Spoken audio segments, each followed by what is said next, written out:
Hey guys, Melissa Sacco, your Beachbody coach from Make the Change, and I wanted to do a video about grocery budgeting and how I've been able to kind of change it so that I am able to afford healthy choices for my family. We are a blended family of 5, so it's always kind of tricky to navigate who's going to eat what and what healthy choices are, but also how to afford it. So I'm going to give you a couple of my top tips that have worked for my family.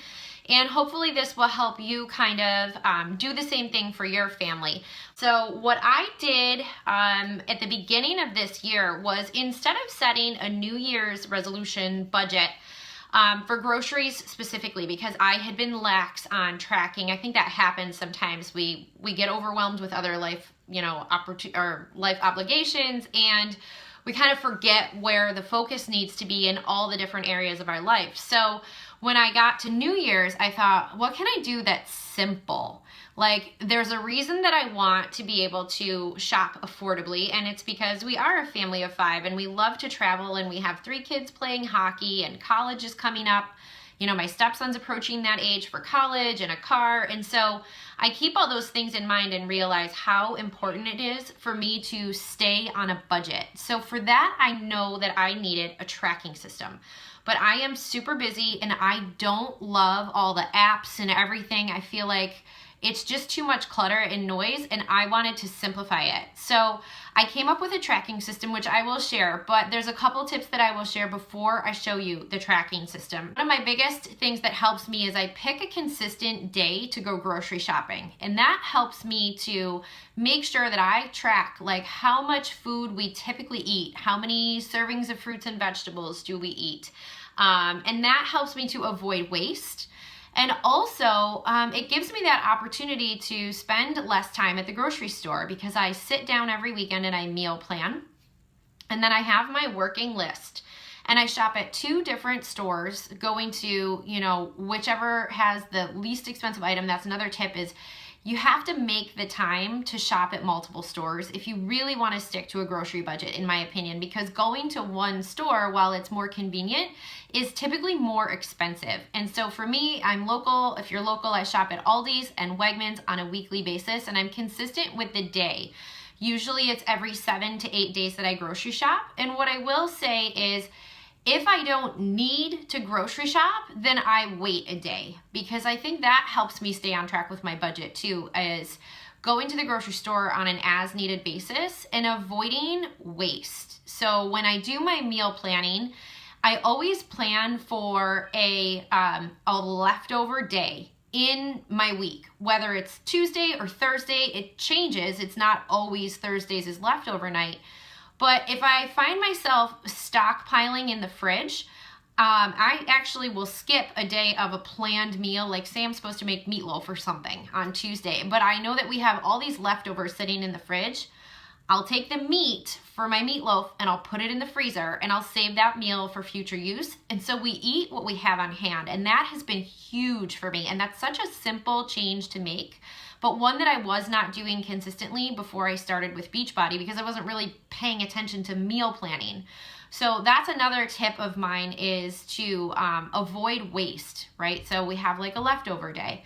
Another tip that I will share that works for me is I keep in check the amount of fresh produce items, because I think produce is one of the biggest financial draws. I mean, everything is expensive these days, but produce goes bad pretty quickly. So for me, what I tend to do is I focus a lot on frozen fruits. I think that they are cheaper in bulk, at least around me. So I'll get like a 2-pound bag of frozen blueberries as opposed to a pint of fresh blueberries.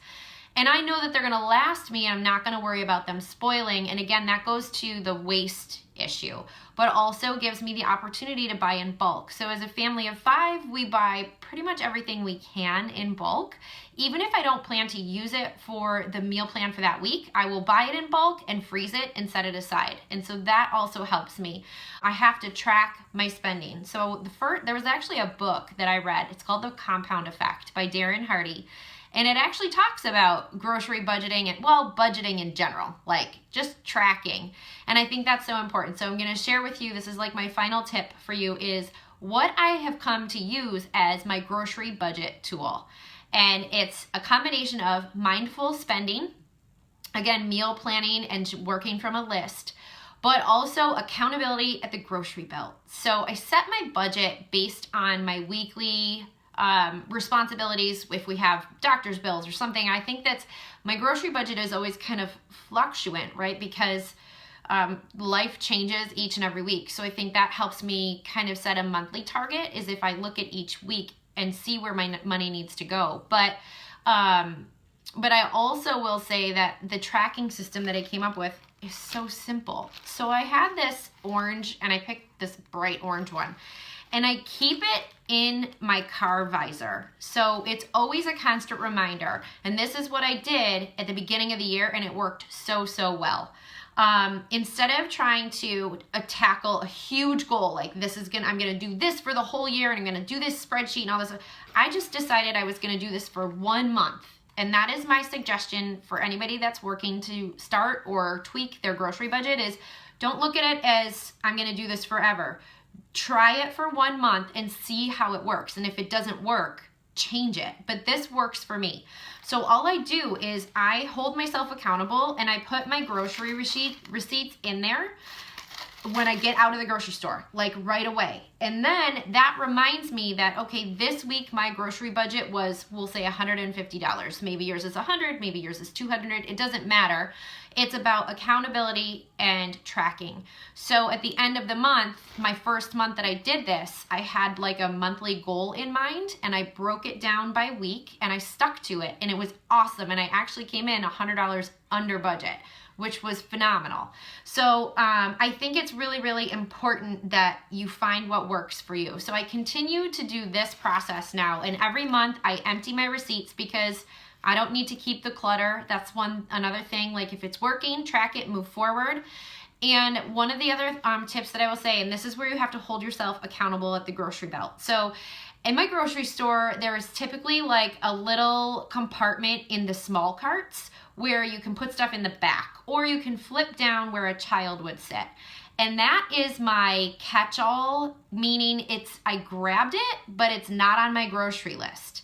And it's an item that I know maybe I want to try or will use in the future, but if my dollar budget is not on track and it doesn't allow for me to add this extra item, then I put it back. And that's a mindful accountability choice.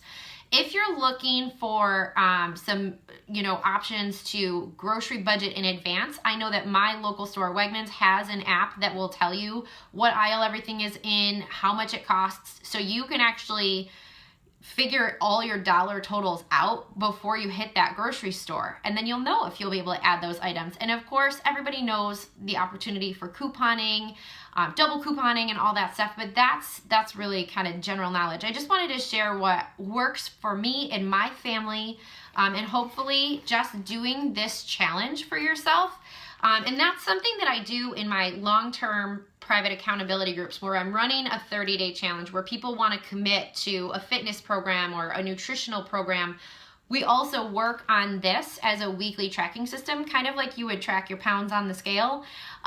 This kind of helps people stay accountable for their choices at the grocery store, and I've seen tremendous success with that. So you're always welcome to look into the opportunity to get into like a 30-day group where this would be a component that you could work on. So hopefully that helps you guys, and have a great day. Share any grocery budget tips that you have. That's another great thing about being part of a group, is that we can share ideas and suggestions that work for us and help everybody around us. Have a great day.